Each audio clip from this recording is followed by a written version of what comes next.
Chapter 35, Elihu's third speech. When God makes creation a classroom. Elihu lit into Job again. Does this kind of thing make any sense? First you say, I'm perfectly innocent before God. And then you say, it doesn't make a bit of difference whether I've sinned or not. Well, I'm going to show you that you don't know what you're talking about, neither you nor your friends. Look up at the sky. Take a long, hard look. See those clouds towering above you? If you sin, what difference could that make to God? No matter how much you sin, will it matter to Him? Even if you're good, what would God get out of that? Do you think He's dependent on your accomplishments? The only ones who care whether you're good or bad are your family and friends and neighbors. God's not dependent on your behavior. When times get bad, people cry out for help. They cry for relief from being kicked around.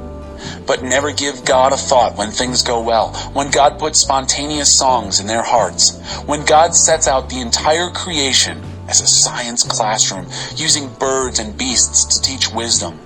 People are arrogantly indifferent to God, until, of course, they're in trouble. And then, God is indifferent to them. There's nothing behind such prayers except panic. The Almighty pays them no mind. So why would He notice just because you say you're tired of waiting to be heard? Or waiting for Him to get good and angry and do something about the world's problems? Job, you talk sheer nonsense. Non-stop nonsense. Chapter 36. Those who learn from their suffering. Here, Elihu took a deep breath, but kept going. Stay with me a little longer, I'll convince you. There's still more to be said on God's side. I learned all this firsthand from the source. Everything I know about justice, I owe to my Maker Himself. Trust me, I'm giving you undiluted truth. Believe me, I know these things inside and out. It's true that God is all-powerful, but He doesn't bully innocent people. For the wicked, though, it's a different story. He doesn't give them the time of day, but champions the rights of their victims. He never takes His eyes off the righteous. He honors them lavishly, promotes them endlessly. When things go badly, when affliction and suffering descend, God tells them where they've gone wrong, shows them how their pride has caused their trouble. He forces them to heed His warning, tells them they must repent of their bad life. If they obey and serve Him, they'll have a good, long life on Easy Street. But if they disobey Him, they'll be cut down in their prime and never know the first thing about life. Angry people without God pile grievance upon grievance, always blaming others for their troubles, living it up in sexual excesses, virility wasted. They die young. But those who learn from their suffering, God delivers from their suffering. Obsessed with putting the blame on God. Oh, Job, don't you see how God's wooing you from the jaws of danger? How He's drawing you into wide open places, inviting you to feast at a table laden with blessings? And here you are laden with the guilt of the wicked, obsessed with putting the blame on God. Don't let your great riches mislead you. Don't think you can bribe your way out of this. Do you plan to buy your way out of this? Not on your life. And don't think that night, when people sleep off their troubles, will bring you any relief. Above all, don't make things worse with more evil. That's what's behind your suffering as it is. Do you have any idea how powerful God is? Have you ever heard of a teacher like Him? Has anyone ever had to tell Him what to do or correct Him saying, "You did that all wrong"? Remember then to praise His workmanship, which is so often celebrated in song. Everybody sees it. Nobody is too far away to see it. No one can escape from God. Take a long, hard look. See how great He is, infinite, greater than anything you could ever imagine or figure out. He pulls water up out of the sea, distills it, and fills up His rain cloud cisterns. Then the skies open up and pour out soaking showers on everyone. Does anyone have the slightest idea how this happens? How He arranges the clouds? How He speaks in thunder? Just look at that lightning, His sky-filling light show, illuminating the dark depths of the sea. These are the symbols of his sovereignty, his generosity, his loving care. He hurls arrows of light, taking sure and accurate aim. The high God roars in the thunder, angry against evil. Chapter 37. Whenever this happens, my heart stops. I'm stunned. I can't catch my breath. Listen to it. Listen to his thunder, the rolling, rumbling thunder of his voice. He lets loose his lightnings from horizon to horizon, lighting up the earth from pole to pole. In their wake, the thunder echoes his voice, powerful and majestic. He lets out all the stops. He holds nothing back. No one can mistake that voice. His word thundering so wondrously, his mighty acts staggering our understanding. He orders the snow blanket the earth, and the rain soak the whole countryside. No one can escape the weather. It's there. And no one can escape from God. Wild animals take shelter, crawling into their dens, when blizzards roar out of the north and freezing rain crusts the land. It's God's breath that forms the ice. It's God's breath that turns lakes and rivers solid. And yes, it's God who fills clouds with rainwater and hurls lightning from them every which way. He puts them through their paces, first this way, then that, commands them to do what he says all over the world. Whether for discipline or grace or extravagant love, he makes sure they make their mark. A terrible beauty streams from God. Job, are you listening? Have you noticed all this? Stop in your tracks. Take in God's miracle wonders. Do you have any idea how God does it all? How he makes bright lightning from dark storms? How he piles up the cumulus clouds? All these miracle wonders of a perfect mind. Why, you don't even know how to keep cool on a sweltering hot day. So how could you even dream of making a dent in that hot tin roof sky?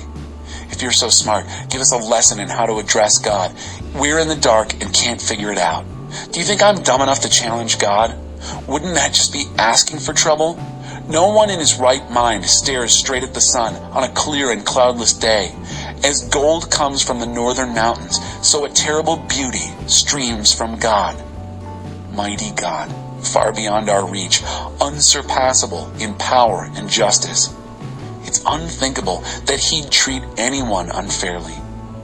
So bow to him in deep reverence, one and all. If you're wise, you'll most certainly worship him.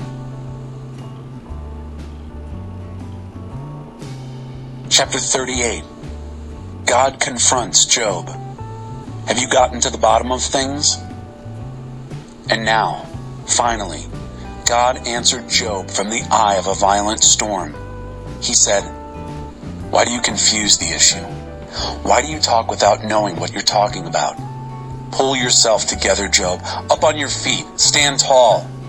I have some questions for you, and I want some straight answers. Where were you when I created the earth? Tell me, since you know so much. Who decided on its size? Certainly you'll know that. Who came up with the blueprints and the measurements? How was its foundation poured, and who set the cornerstone, while the morning stars sang in chorus and all the angels shouted praise? And who took charge of the ocean when it gushed forth like a baby from the womb? That was me. I wrapped it in soft clouds and tucked it in safely at night. Then I made a playpen for it, a strong playpen so it couldn't run loose, and said, 'Stay here. This is your place. Your wild tantrums are confined to this place.' And have you ever ordered morning, get up, told dawn, get to work? So you could seize earth like a blanket and shake out the wicked like cockroaches. As the sun brings everything to light, brings out all the colors and shapes, the cover of darkness is snatched from the wicked. They're caught in the very act. Have you ever gotten to the true bottom of things, explored the labyrinthine caves of deep ocean? Do you know the first thing about death? Do you have one clue regarding death's dark mysteries? And do you have any idea how large this earth is? Speak up if you have even the beginning of an answer. Do you know where light comes from and where darkness lives, so you can take them by the hand and lead them home when they get lost? Why, of course you know that. You've known them all your life, grown up in the same neighborhood with them. Have you ever traveled to where snow is made, seen the vault where hail is stockpiled? The arsenals of hail and snow that I keep in readiness for times of trouble and battle and war. Can you find your way to where lightning is launched, or to the place from which the wind blows? Who do you suppose carves canyons for the downpours of rain and charts the route of thunderstorms that bring water to unvisited fields, deserts no one ever lays eyes on, drenching the useless wastelands so they're carpeted with wildflowers and grass? And who do you think is the father of rain and dew, the mother of ice and frost? You don't for a minute imagine these marvels of weather just happen, do you? Can you catch the eye of the beautiful Pleiades sisters, or distract Orion from his hunt? Can you get Venus to look your way, or get the Great Bear and her cubs to come out and play? Do you know the first thing about the sky's constellations and how they affect things on Earth? Can you get the attention of the clouds and commission a shower of rain? Can you take charge of the lightning bolts and have them report to you for orders? What do you have to say for yourself? Who do you think gave weather wisdom to the ibis and storm savvy to the rooster? Does anyone know enough to number all the clouds or tip over the rain barrels of heaven when the earth is cracked and dry, the ground baked hard as a brick? Can you teach the lioness to stalk her prey and satisfy the appetite of her cubs as they crouch in their den, waiting hungrily in their cave? And who sets out food for the ravens when their young cry to God, fluttering about because they have no food? Chapter 39. Do you know the month when mountain goats give birth? Have you ever watched a doe bear her fawn? Do you know how many months she is pregnant? Do you know the season of her delivery, when she crouches down and drops her offspring? Her young ones flourish and are soon on their own. They leave and don't come back. Who do you think set the wild donkey free, opened the corral gates and let him go? I gave him the whole wilderness to roam in, the rolling plains and wide open places. He laughs at his city cousins, who are harnessed and harried. He's oblivious to the cries of teamsters. He grazes freely through the hills, nibbling anything that's green. Will the wild buffalo condescend to serve you, volunteer to spend the night in your barn? Can you imagine hitching your plow to a buffalo and getting him to till your fields?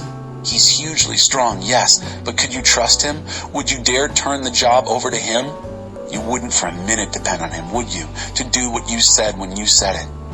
The ostrich flaps her wings futilely, all those beautiful feathers, but useless.